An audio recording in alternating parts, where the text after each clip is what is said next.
Mga kailabo, tignan po ang bunga ng ausip. Anong dami. Sa mga gusto pong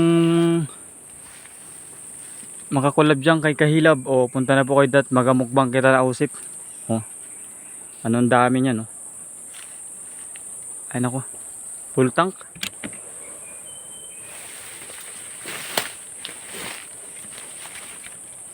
Ang ganda ng bubuyog na rin. Ang tawag din eh. Nakakain ng ausip. Bali yung mga ganyang mapula po mga kailabay, maasim pa po yan. Maasim pa yan.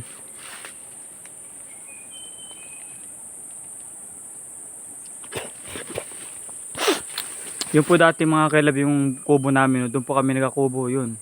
Nandun po nakatayo aming kubo. Tapos, ayan. Yan po ipalayan.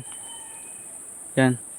Kala mo mga kailabay nung puro palayan po yan. Anong sarap pong tumulog dito lalo na pag umaga.